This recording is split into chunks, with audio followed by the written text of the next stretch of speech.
It's January 10, 2025. The world is about to go into a forced midlife crisis. I have my notebook, I have a jug of tea, and I have a whiteboard, and I want to make a plan for the year and do it together with you in real time. Let's do that. Tea, probably tea is now out of frame. What's in my notebook? These are just my morning journal notes. I said to myself, you had a full marketing plan here. I'm really doing this in real time. I can't even find my notes. Here it is. And we'll start from what's the situation, what's happening. The way I'm observing the situation, let's create an area here for the situation. Let's get rid of this. There's a big change that is happening. It started with the forced change in work behavior during the pandemic, 2020, 2021 lockdowns, and then this kind of back to the office. And then this intersected the AI job misplacement. And what is happening is that corporate is changing. Corporate is changing. They need less talent. And actually, the best talent anyway was already not wanting to go to corporate, because there really is no reason right now to go into corporate, because the means of production are not here. Like, probably there's still a certain degree of research money that's in corporate. There's a certain degree of freedom that's in corporate, but it's getting less and less and less enticing. So people are going freelance.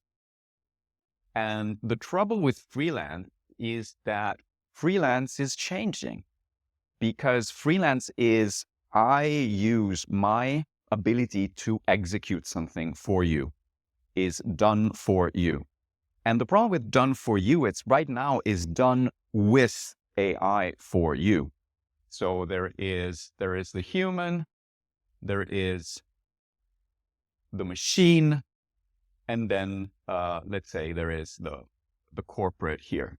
Okay, so there is an intermediary passage, and what is happening is that slowly the human will look like this, the computer will look like this, and slowly the corporate would just hire the computer and the language model.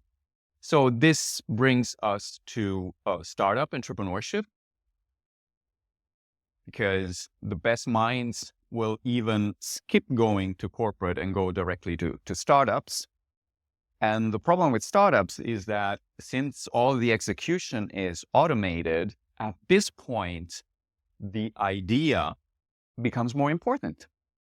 And with the idea comes the expectation that this idea will change the world. Okay? Because a lot of us at this point, with this massive shift that is happening, where we have as a service everything we need to build our startup, and we have, literally as a service, even programming as a service, or copywriting as a service, and web design as a service. And literally we need very few startup architects or information architects to make it work. This enables the ability to create companies, but what kind of company will we create? Well, there might be a lot of people that go into the famous Tim Ferriss, 2R, 2S's, muse. So the muse used to be that kind of lifestyle business. It's chugging along and it's substituting. Basically, the muse is a substitute for that corporate job. It gives you a monthly income. But what I'm arguing is that it's much more interesting for those who are doing this. Once they're at the startup stage, why don't they make the world a better place? And here, let's call it meaning, okay? I'm calling it impact. I'm calling it meaning. I'm trying to find a word. So actually in the comments, let me know what is the word that kind of capture this.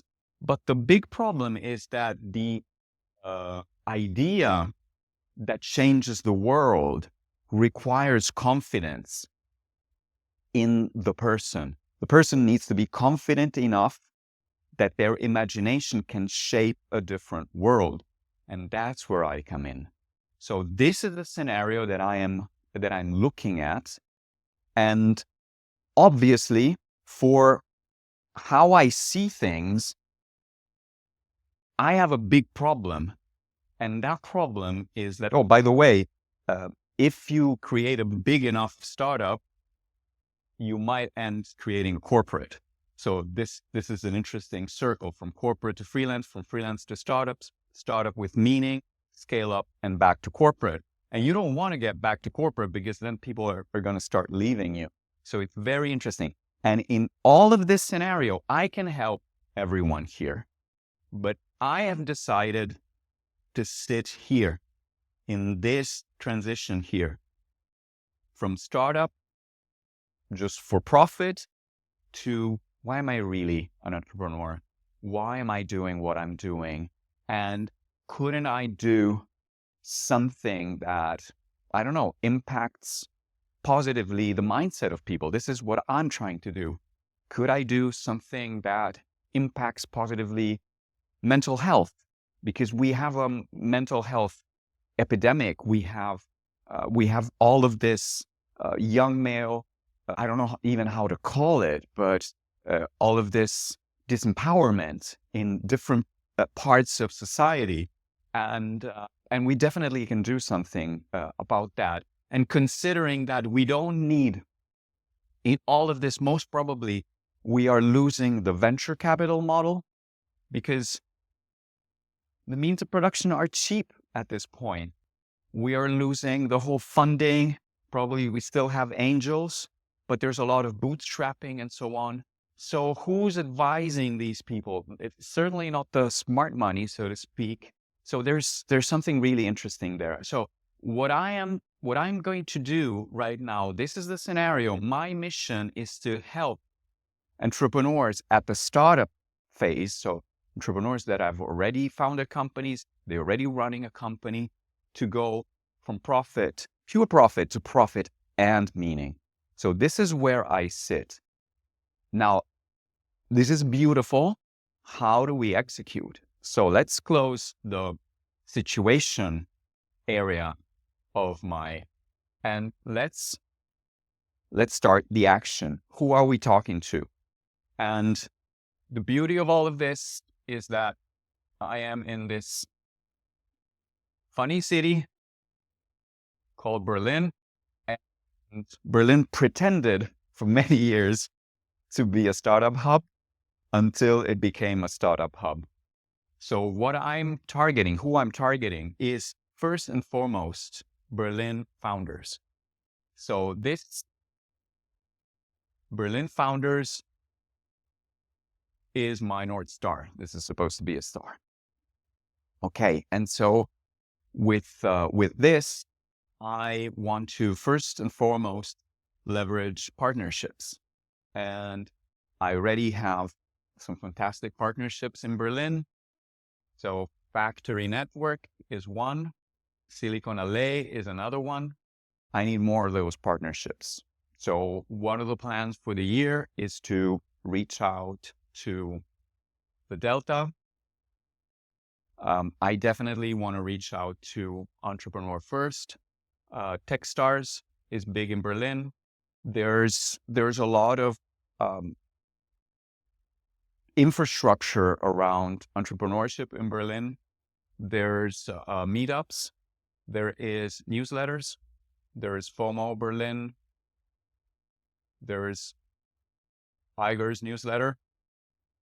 So there's a lot of infrastructure in Berlin that I can leverage to start impacting Berlin founders on this little bit of the journey.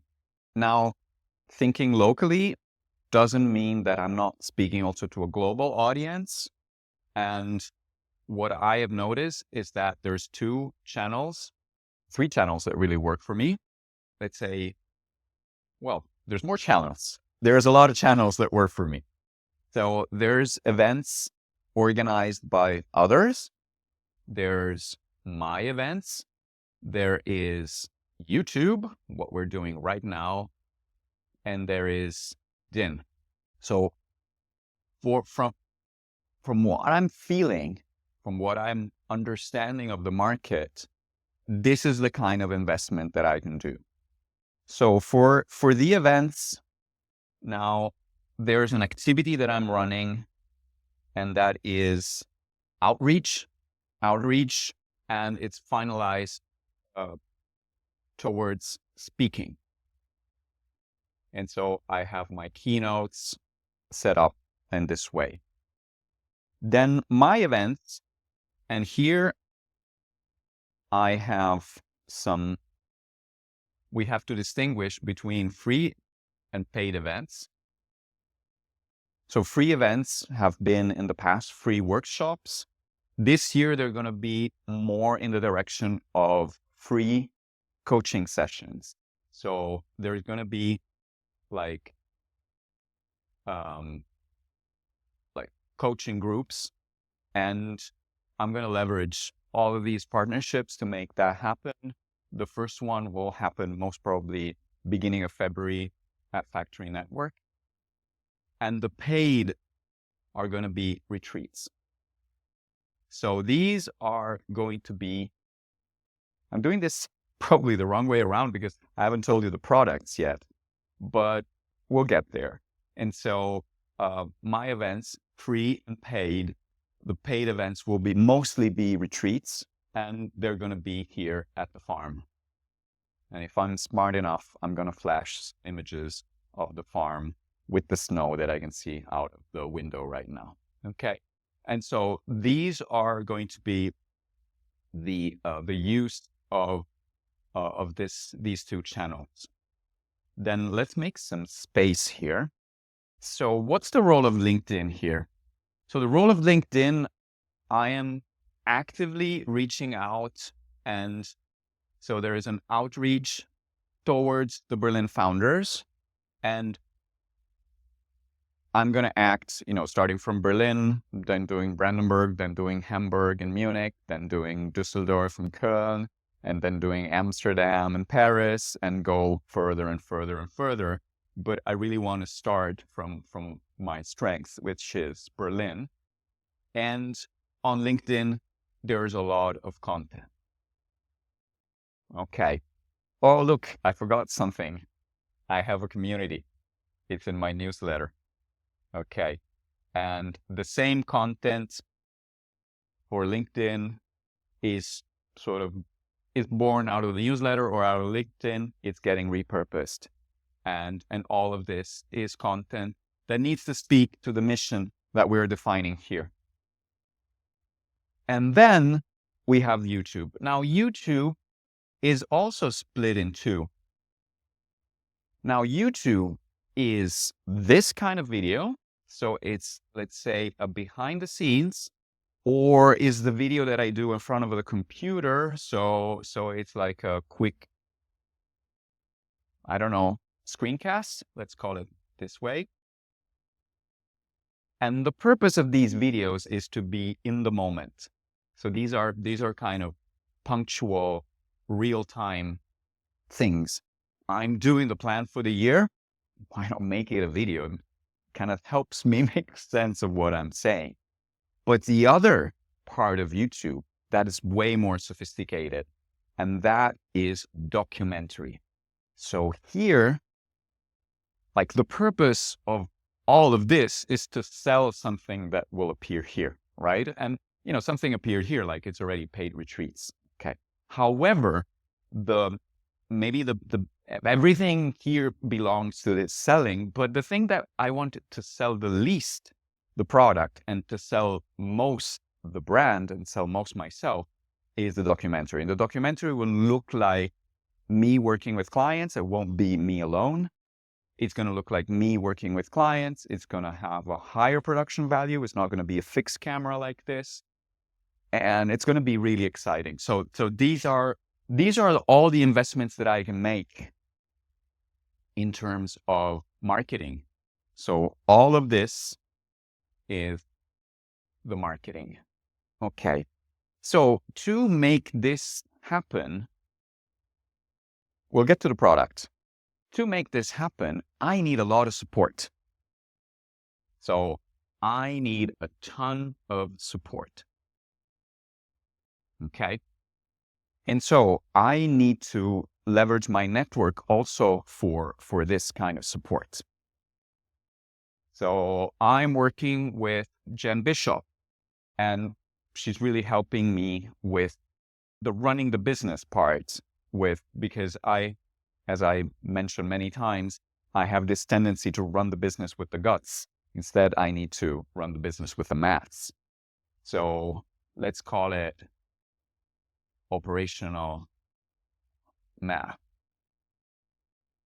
Then I'm working with a lot of people, but I would say it's really important my work with Pat McAndrew, who is mostly having a business model that's so tied to mine. I really like how he's operating. I really like his content, etc. And I would say that this is an advisor role. Then I'm working with Thad Swift, who is kind of acting as a remote producer and helping with the overall scenario here. Then I'm working with Gemma Suguru, who is, well, she's the reason why I'm here on YouTube. So let's call it vibe. Let's call it and then let's call it roast. It's very much. And so these are all people that I can reach out to whenever, and there's so many more of these. Then there's my mentor. There's a lot of stuff here, but then there's a lot going on here. So there's a lot of support in terms of people, but then there's also a lot of support in terms of routines. And definitely the gym, lifting weights, really important, 3 times a week. And then walking 8,000 steps per day. Now, this sounds like 8 kilometers. It's more or less the same thing, but 8,000 steps a day. Then there's distractions. And that is what I'm going to stick for the year is one task. So I can get distracted if that is my focus activity.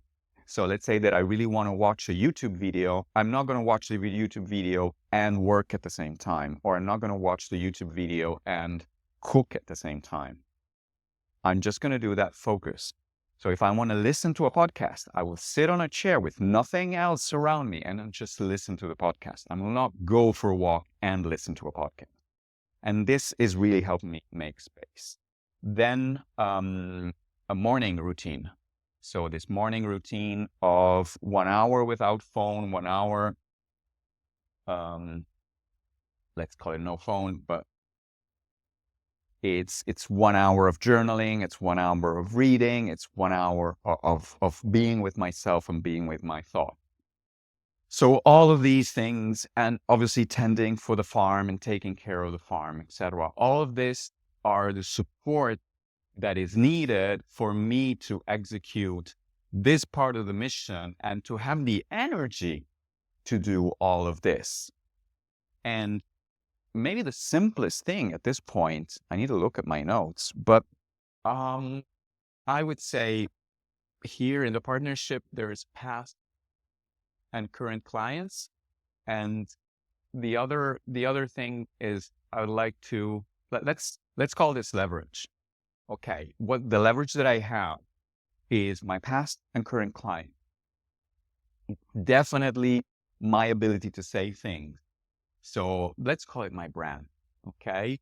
And this brand needs to grow. My leverage is definitely my network. And here I'm thinking about all of this. What's my leverage? well, definitely my leverage are my coaching abilities. Let's call it as a sparring partner. My leverage, what's my leverage? Yeah, my partnerships, the ability to run startup events, my network, definitely all of the events that I've already booked for the year. So here we have the e-commerce expo, freelance unlocked, and hopefully many more based on the outreach. So I have all of this leverage with the growing network also on LinkedIn, the ability to run my own events, and the fact that all of this, it's a lot of stuff, but it's not overwhelming. Now, at this point, the easiest thing that I can do is to just outline the products. So as we said, here we are in trouble because there's a lot going on and I could potentially help everyone. Instead, we are creating only products for entrepreneurs. And we're only bringing entrepreneurs from their current situation, forcing a midlife crisis into meaning. And that looks like paid retreats, paid. Oh, so these are, sorry, let's do it as a group. Paid group mastermind, which I believe these two are the most effective, and obviously paid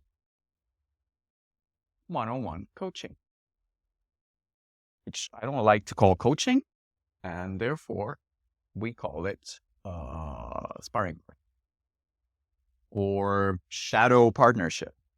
Okay. And that's it. That's my plan for the year. What's missing? There's something happening in the world. There's a product that responds to what's happening in the world. There's my marketing. What's missing here is what's the content about? But that's very simple. What is my content plan? My content plan is this. My content plan is going from startup to meaning. And zooming out slightly, when I'm talking at Freelance Unlocked later on, I will zoom out and talk about what's happening with freelancers. And when I'm going to shoot another video after this one. So this is a good teaser. You should watch that. It's going to probably be available, where I talk about what's happening with professionals like me and how we use AI. And so there's going to be a lot of ancillary topics around this, but this looks like my content plan. I'm just going to talk about what does it mean and what is this global midlife crisis that I'm talking about, and why do we need meaning, and so on and so forth. So this is the plan for the year. Simple as that. Thanks for joining me. And like, subscribe, leave comments, because this can be a conversation. It would be much better as a conversation than as a monologue. Thanks for watching.